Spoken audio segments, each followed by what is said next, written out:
4 দিনের রিমান্ড শেষে কারাগারে পাঠানো হয়েছে জনপ্রিয় কণ্ঠশিল্পী মমতাজ বেগমকে। তিনি নিষিদ্ধ আওয়ামী লীগের মানিকগঞ্জ 2 আসনের সাবেক সংসদ সদস্য ছিলেন।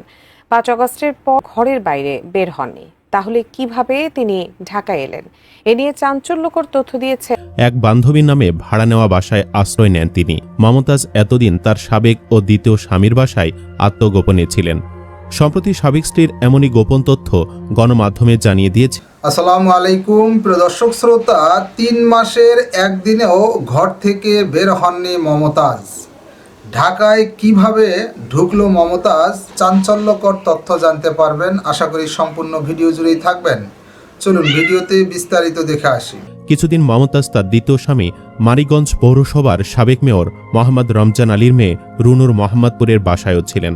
তবে রমজানের আত্মীয় সানোয়ার হোসেন এই দাবি অস্বীকার করেছেন। জানিয়ে রাখি, মমতাজের আরও একটি বিয়ে করেছিলেন। এছাড়া তার বেশ কিছু প্রেমের গুঞ্জনও ছিল অনেক সময়। মমতাজ সম্পর্কে তার প্রথম দ্বিতীয় স্বামী তেমন কিছু না বললেও তৃতীয় স্বামী জানিয়েছেন মমতাজের নামে মহাখালী DOHS এলাকায় 5 তলা একটি বাড়ি রয়েছে, যা বর্তমানে তার পিএস জুয়েলের দখলে। তবে এ বিষয়ে জুয়েলের সঙ্গে একাধিকবার যোগাযোগের চেষ্টা করেও সাড়া মেলেনি। এলাকাবাসীর ভাষ্য, বাস্তবে তার অর্থ সম্পদের পরিমাণ আরও বেশি। উপজেলার জয়মণ্ডপ এলাকায় গ্রামের বাড়িতে বিশাল জায়গার ওপর রেস্টুরেন্ট, মধু উজ্জ্বলা কোল্ড স্টোরেজ নামে হিমাগার, দোতলা বাড়ি এবং বাউল কমপ্লেক্স নির্মাণ করেছেন তিনি। ঢাকার মহাখালীতে 6 তলা বাড়ি আছে।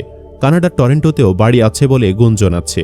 অপরদিকে মমতাজের আপন ভাই এবারত হোসেন জানান, গত 5 আগস্টের পরদিন থেকে মমতাজ বেগম তাদের সিংগাইডের চর দুর্গাপুর এলাকার বাড়িতে ছিলেন। এই সময়ের মধ্যে তিনি বাড়ির বাহিরে একবারের জন্যও বের হননি।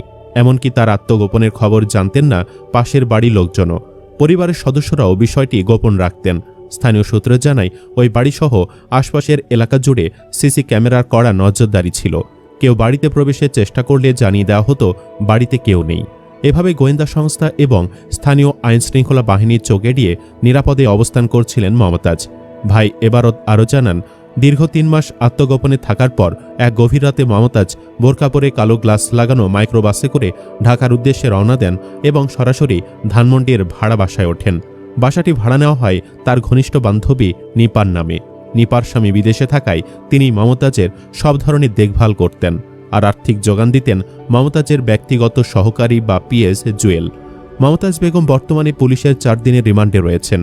তাকে গ্রেফতার করে ঢাকা মহানগর গোয়েন্দা পুলিশের একটি দল ধানমন্ডির ভাড়া বাসা থেকে। এ বিষয়ে সিংগাইর থানার ভারপ্রাপ্ত কর্মকর্তা JOM তৌফিক আজম বলেন, তিনি 2 মাস আগে থানায় যোগ দিয়েছেন। মমতাজের আত্মগোপনের বিষয়ে তিনি কিছুই জানেন না। জানিয়ে রাখি, মমতাজের বাবা মধু বয়াতি ছিলেন বাউল শিল্পী, মা উজ্জ্বলা বেগম গৃহিণী। গান গেয়ে কোনো রকমে চলে তাদের সংসার। ছোটবেলা থেকে মমতাজ পথে প্রান্তরে বাউল গান করতেন।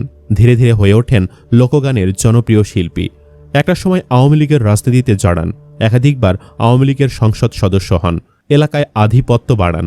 বনে যান বিপুল অর্থ সম্পদের মালিক। হত্যা মামলাসহ একাধিক মামলায় গ্রেফতার হয়ে তিনি এখন বিচারের মুখোমুখি। ছাত্র জনতার আন্দোলনে শেখ হাসিনা সরকারের পতনের পর গা ঢাকা দেন ফ্যাসিবাদ দল আওয়ামী লীগের অধিকাংশ নেতাকর্মী। কেউ দেশের বাইরে, আবার কেউ দেশের ভেতরেই আত্মগোপনে থাকেন মাসের পর মাস। তাদেরই একজন মানিকগঞ্জ 2 আসনের সাবেক সংসদ সদস্য ও জনপ্রিয় লোকসঙ্গীত শিল্পী মমতাজ বেগম। সরকার পতনের প্রায় 10 মাস পর সম্প্রতি গ্রেফতার হয়েছেন তিনি। তাকে গ্রেপ্তারের বিষয়টি ব্যাপক আলোচিত হয়েছে সোশ্যাল মিডিয়ায়। এই 10 মাস মমতাজ কোথায় ছিলেন, কিভাবে ছিলেন আর কিভাবে কেটেছে তার দিন, এসব নিয়ে প্রশ্ন উঠেছে রাজনৈতিক মহল ও জনমনে। এ বিষয়ে এবার মুখ খুলেছেন মমতাজেরই আপন বড় ভাই। তিনি জানিয়েছেন এতদিন তার বোন মমতাজের অবস্থানের বিষয়ে।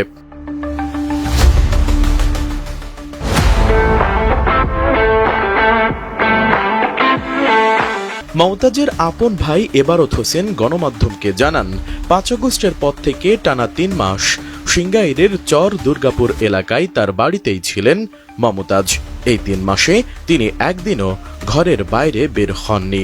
তার ভাষ্য, আমার স্ত্রী সন্তান ছাড়া পাশের বাড়ির কেউ জানতই না যে শিল্পী আপা এখানে আছেন। তিনি সবার সঙ্গে যোগাযোগ বন্ধ রাখেন, কেউ প্রয়োজন হলে আমার মাধ্যমেই যোগাযোগ করতেন। এছাড়া স্থানীয় সূত্রে আরও জানা গেছে, এবারত হোসেনের বাড়িটি ছিল চারপাশ থেকে সিসি ক্যামেরা নিয়ন্ত্রিত এবং কোনো আগন্তুক এলেই জানিয়ে দেওয়া হতো বাড়িতে কেউ নেই। আইনশৃঙ্খলা বাহিনীর নজর এড়িয়ে বেশ আয়েসেই সময় কাটত মমতাজের। এবারত হোসেন আরও জানান, মমতাজের ঘনিষ্ঠ বান্ধবী নিপার মাধ্যমে তার নামে ধানমন্ডিতে একটি বাসা ভাড়া নেওয়া হয়। এরপর এক মধ্যরাতে বোরকা পরে গ্রামের বাড়ি থেকে বের হয়ে কালো গ্লাসের একটি মাইক্রোবাসে করে সরাসরি ঢাকায় চলে যান মমতাজ। বাসায় ওঠার পুরো প্রক্রিয়া নিপা তত্ত্বাবধান করেন। নিপার স্বামী বিদেশে থাকায় মমতাজের যাবতীয় দেখাশোনা করতেন তিনি এবং আর্থিক সহায়তা দিতেন মমতাজের ব্যক্তিগত সহকারী জুয়েল। এদিকে মমতাজের তৃতীয় স্বামী ডাক্তার এস.এম. মঈন হাসান জানান, আত্মগোপনের এক পর্যায়ে মমতাজ কিছুদিন মানিকগঞ্জ পৌরসভার সাবেক মেয়র মোহাম্মদ রমজান আলীর মেয়ে রুনুর মোহাম্মদপুরের বাসায়ও ছিলেন। তবে রমজানের ঘনিষ্ঠ সানোয়ার হোসেন এই তথ্যটিকে মিথ্যা দাবি করেছেন। অন্যদিকে জুলাই আন্দোলনে একটি হত্যা মামলায় তাকে গ্রেফতার করে 4 দিনের রিমান্ড শেষে শনিবার কারাগারে পাঠিয়েছেন আদালত। এদিন ঢাকার মেট্রোপলিটন ম্যাজিস্ট্রেট মোহাম্মদ মিনহাজুর রহমানের আদালত শুনানি শেষে তার জামিন নামঞ্জুর করে এ আদেশ দেন। দর্শক শ্রোতা, এই বিষয়ে আপনার মতামত থাকলে লিখতে পারেন কমেন্ট বক্সে আপনার মতামত। মমতাজকে নিয়ে অবশ্যই একটি কমেন্ট চাচ্ছি। আজকে এ পর্যন্তই। আল্লাহ হাফেজ।